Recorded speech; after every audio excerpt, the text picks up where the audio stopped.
are made up of cells. We define cell as the basic structural and functional unit of a living organism. On the basis of the number of cells, organisms are classified into two types: unicellular organism, multicellular organism. Unicellular organisms. Unicellular organisms are made up of single cell. In such organisms, all functions are carried out by this single cell. Example, amoeba, chlorella. In amoeba, a single cell carries out movement, intake of food, respiration, and excretion. Multicellular organisms. Multicellular organisms are made up of many cells. In such organisms, various functions are carried out by a variety of cells. Example, in human beings, muscle cells contract and relax to cause movement. Nerve cells carry messages. Red blood cells transport oxygen. Xylem transports water and minerals, and phloem transports food in plants. Hence, multicellular organisms are complex in nature. In living organisms, each specialized function is taken up by a group of cells at a definite place in the body. Such a group of cells, which is similar in structure and work together, is called a tissue. Example, blood, muscles, xylem, phloem, and cambium are different kinds of tissues. In multicellular organisms, different types of cells perform different functions. This type of distribution of functions is called division of labor. Thus, a group of cells having same origin and structure and performing a particular function is called a tissue. Can you tell the difference between plants and animals? Do they have the same structure and function? Plants and animals are differentiated on the basis of various characteristics. Functional and structural differences. Plants and animals show structural differences as well as functional differences. Plants are immobile. They prepare their food by themselves. They are autotrophic in nature. Animals are mobile. They have to move around in search of food, mates, and shelter. They cannot prepare their food on their own. In other words, they are heterotrophic in nature.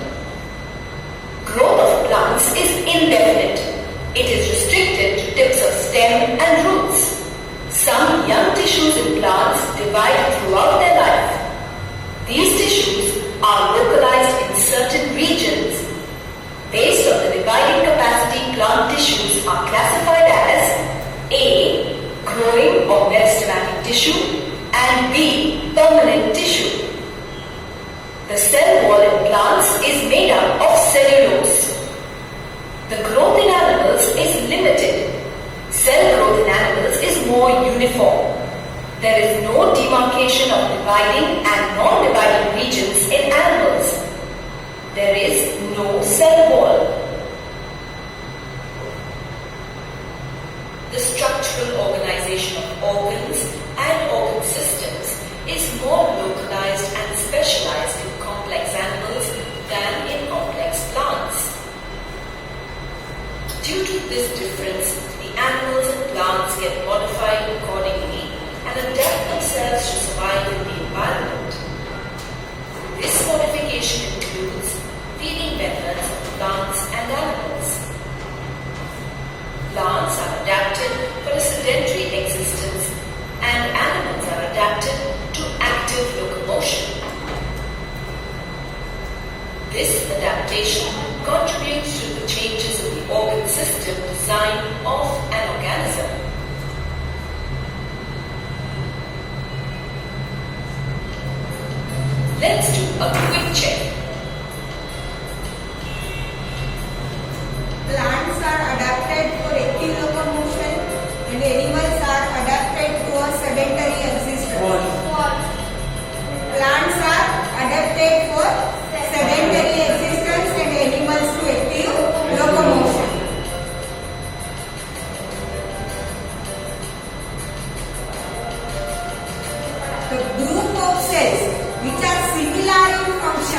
and work together in a coordination is called a organ. Cells. क्या आएगा? Tissue. Group of cells कि जिनका function और structure same हो उसे क्या बोलेंगे? Tissue.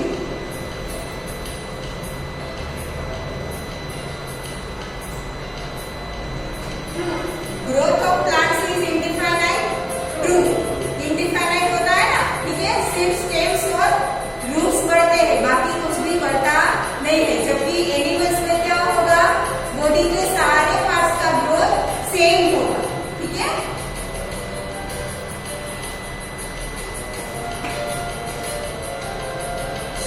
Plants are autotrophic in nature. Yes, autotrophic मतलब कि वो अपना खाना खुद बनाते हैं.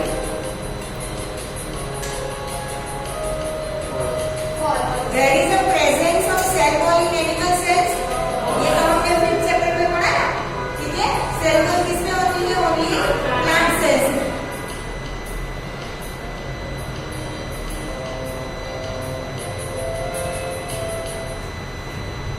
Plant tissues. Plants as organisms are quite impressive in consideration of their diversity and specialized structure. Plants are made up of a number of tissues that work together. Similarly, as multicellular organisms, most plants require vascular tissues for transport to move water and nutrients from one plant part to another. All tissues responsible for growth are located at the tips of root and stem. Depending upon the dividing capacity of the cells, plant tissues can be classified as meristematic tissue and permanent tissue. Meristematic tissue. Let us perform an activity. Take 2 glass jars A and B and fill them with water. Now take 2 onion bulbs and place one on each jar with its roots immersed into it. Measure the length of roots on day 1, 2 and 3. On day 4, cut the root tips of the onion bulb in jar B by about 1 centimeter. After this, observe the growth of roots in both the jars and measure their lengths each day for 5 more days. Which of the 2 onions has longer roots? Why? Roots of jar A are longer since they have dividing cells at the root tip. Do the roots continue growing even after we have removed their tips? In jar B, there will be no growth of cut roots since the dividing cells are absent. देखो क्या हुआ? पहले क्या किया था? दोनों onion bulb को 4 days के लिए क्या रखा था? जार के अंदर रखा था, ठीक है? हमने हर दिन उनका रूट का लेंथ कितना है वो मेजर किया, ठीक है? तो दोनों में रूट की लेंथ बढ़ रही थी पहले 4 दिन के लिए, ठीक है? फिर हमने क्या किया? जार बी में जो ऑनियन बल्ब था उसका रूट हमने क्या कर दिया? कट कर दिया, ठीक है? दैट मीन्स कि देखो डिवाइडिंग सेल्स जो होते हैं वो ओनली टिप्स पे ही होते हैं. डिवाइडिंग सेल का डिवीजन होता है वो हमने चैप्टर 5 में पढ़ा है ना? ठीक है? तो जो सेल का डिवीजन होता है मतलब कि जो डिवाइडिंग सेल्स होते हैं वो ओनली टिप्स पे ही होते हैं. अब हमने क्या किया था? इसकी टिप्स कट कर दी. दैट मीन्स कि अब उसमें डिवाइडिंग सेल नहीं है, ठीक है? इसीलिए इनका ग्रोथ आगे होगा नहीं, ठीक है? और इसमें वो सेल्स क्या थे? प्रेजेंट थे, ठीक है? इसीलिए इनका ग्रोथ क्या होगा? कंटिन्यू होगा. जैसे ही रूट का ग्रोथ होगा वैसे ही ऊपर से भी ग्रोथ बढ़ता जाएगा, ठीक है? इसका ग्रोथ देखो स्टॉप हो गया क्योंकि रूट्स का ग्रोथ नहीं हो रहा है. क्लियर? ठीक है? तो डिवाइडिंग सेल्स ऑलवेज कहाँ पे होते हैं? टिप्स पे होते हैं. और जो सेल्स डिवाइड होके नंबर ऑफ सेल्स इंक्रीज करते हैं ऑब्वियसली इसकी लेंथ बढ़ी तो उसमें नंबर ऑफ सेल्स भी बड़े होंगे ना. यस और नो? ठीक है, डिवाइड होके नंबर ऑफ सेल्स बढ़ते जाएंगे, इसी वजह से उनकी लेंथ भी क्या बढ़ती जा रही है, लेंथ भी क्या हो रही है, बढ़ती जा रही है। ठीक है, तो इस टाइप के टिश्यू की जो डिवाइड होके नंबर ऑफ सेल्स में, सॉरी, इस टाइप के सेल्स कि जो डिवाइड होके नंबर ऑफ सेल्स का क्या करते हैं, इंक्रीज करते हैं, इस टाइप के टिश्यू को क्या बोलेंगे, मेरिस्टेमेटिक टिश्यू। ठीक है, जो वैसा ऐसा भी बोल सकते हैं कि meristematic tissues are living tissues, meristematic tissues are living tissues, क्योंकि उनके अंदर के जो सेल होते हैं वो सेल कंटिन्यू डिवाइड होते रहते हैं और नंबर ऑफ सेल्स में इंक्रीज करेंगे तो नंबर ऑफ टिश्यूज में भी इंक्रीमेंट होगा। ठीक है, इसीलिए इसे क्या बोलते हैं, लिविंग टिश्यूज। क्लियर? ठीक है,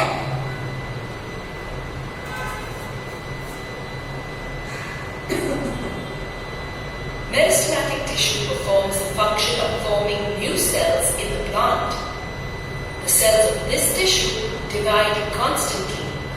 That is why this tissue is called meristematic tissue or meristem.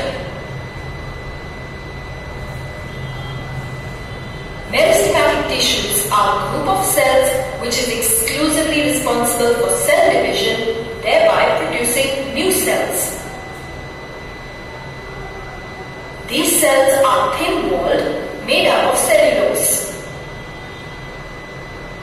The cells are small and protoplasm fills the cell completely with a prominent nuclei. Meristematic cells may be spherical, oval or polygonal in shape. The cells are compactly arranged and do not have intercellular spaces. Contains dense or abundant cytoplasm and देखो क्या बोला, meristematic tissue, दो tissue के बीच cell, sorry, meristematic tissue के जो cell होते हैं, meristematic cells, उनके बीच में इंटरसेल्युलर स्पेस नहीं होती।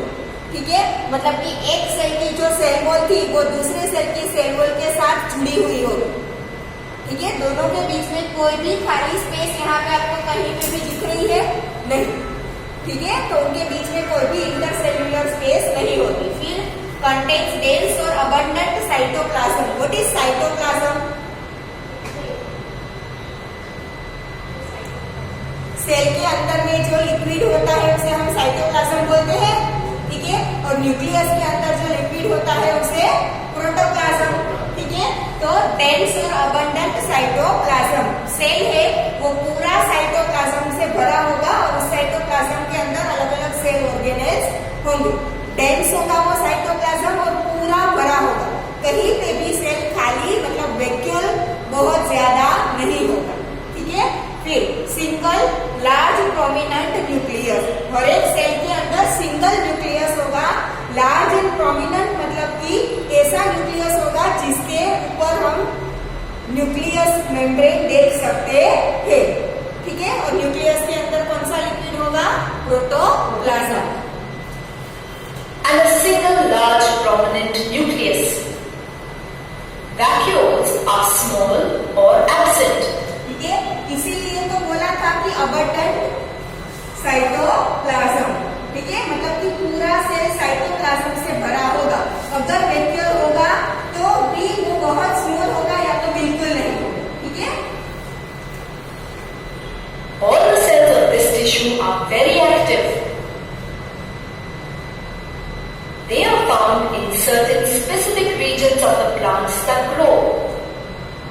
Meristematic tissue is located at the growing points of roots and stems, base of node, base of internode, or at the base of the leaf. According to their position in plants, the meristems are divided into apical meristem, lateral meristem, and intercalary meristem. Apical meristem. The meristems which are located at the growing points of stem, root, and branches are called apical meristem. They enable the root and stem to grow. Lateral meristem or cambium. The meristems are present laterally or on the sides of roots, stem, and and are parallel to longitudinal axis. They are found in vascular bundles of dipod roots and stems. The girth and width of the stem or root increases due to lateral meristem.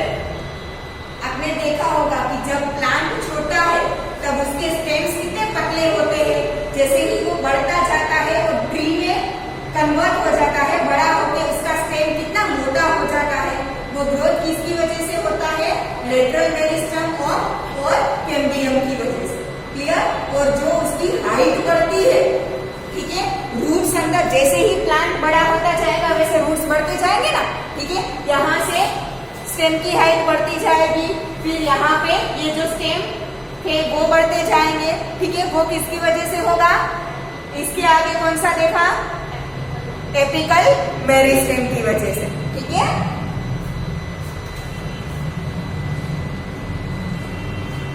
Intercalary meristem. These cells have dense cytoplasm, thin cellulose walls and prominent nuclei. Intercalary meristem are located at internodes or stem regions between the places at which leaves attach and leaf bases, especially of certain monocotyledons, example maize. They are active and continuously form a number of new cells. Permanent tissue. The cells formed by the division of the meristematic tissue take up a specific role and lose the ability to divide. As a result, they form a permanent tissue. The process of taking up a permanent shape, size and function is called cellular differentiation. Cells of meristematic tissue differentiate to form different types of permanent tissue. We all know that plant body consists of a variety of cells. Let us demonstrate this by a simple activity. Take a piece of stem of monocot or dicot, example potato, carrot, radish, maize. Cut it into very thin slices or sections. Stain the slices with safranin. Keep it on a slide and put a drop of glycerine. Cover with a cover slip. Observe the slide under the microscope. Observe the various types of cells and their arrangement. Are all cells similar in structure? How many types of cells can be seen? You will find different types of cells in the section of the stem taken. Some of them have dissimilar structure. This demonstrates that plant body has a variety of cells. Permanent tissues are subdivided into two groups. 1. Simple tissues. 2. Complex tissues. Simple permanent tissue. These permanent tissues are called simple because they are made up of one type of cells which have common origin and function. They are grouped under categories parenchyma, chlorenchyma, collenchyma, arenchyma, sclerenchyma and surface tissue. Parenchyma. It consists of relatively unspecialized living cells. They are spherical or oval in shape. They are usually loosely packed and have intercellular spaces between them. Few layers of these cells form the basic packing tissue. This tissue provides support and maintains shape of the plant body. The main function of parenchymatous tissue is assimilation and storage of reserved food materials like starch in potato, beetroot, etc. Chlorenchyma. It is present in leaves mainly. Parenchyma contains chlorophyll and performs photosynthesis, and so it is called chlorenchyma.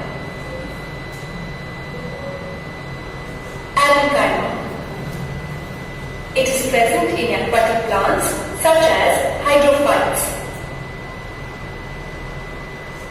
Large air cavities are present in parenchyma to give buoyancy to the plants to help them float. Such a parenchyma type is called parenchyma. The parenchyma of stems and roots also stores nutrients and water. Collenchyma. The cells of this tissue are living, elongated and irregularly thickened at the corners with cellulose. This tissue is located in the leaf stalks below the epidermis. It provides mechanical support and elasticity in young dicotyledonous plants. It allows easy bending in various parts of plants without actually breaking it. Sclerenchyma. The cells of this tissue are dead. They are elongated and narrow. The cells are thickened due to the deposition of lignin. It acts as cement and hardens the walls. The walls are so thick that the cells have reduced lumen. The tissue is located in the stems around the vascular bundle, in the veins of the leaves, and in the hard covering of seed and nuts. It provides strength and hardness to the parts of the plant. Surface tissue or epidermis. Activity. Take a freshly plucked leaf of Rio or Tradescantia, Ficus elastica or any fleshy leaf. Stretch and break it by applying pressure. While breaking, keep it stretched gently so that some peel or skin projects out from the cut. Remove this peel and put it in a petri dish filled with water. Add a few drops of saffron in. Wait for a couple of minutes and then transfer it onto a slide. Gently keep the cover slip over it and observe under a microscope. What you observe is the outermost layer of cells called epidermis or surface tissue.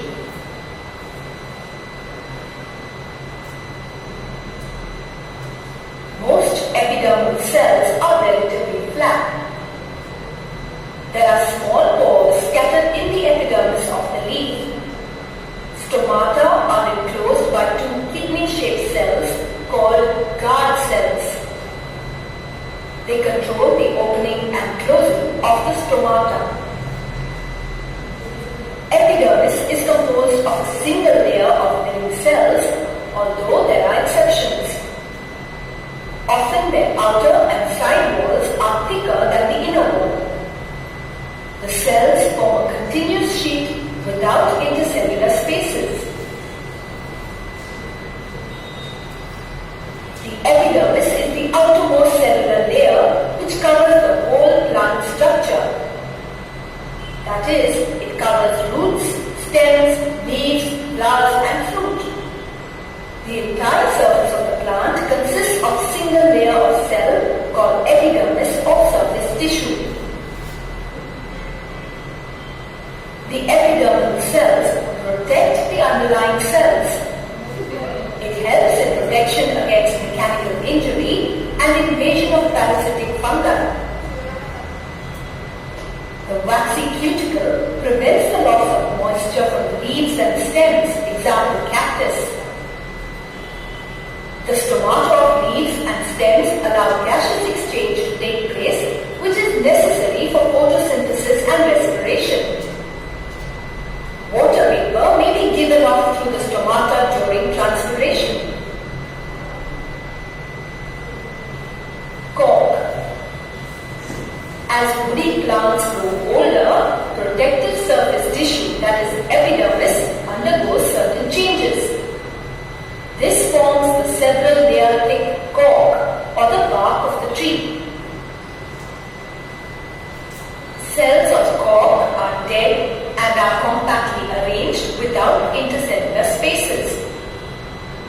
They also have a chemical called suberin on their walls that makes them impermeable to gases and water. Complex permanent tissues. आज यहाँ तक रखते हैं, complex permanent tissue हम बाद में देख लेंगे, ठीक है।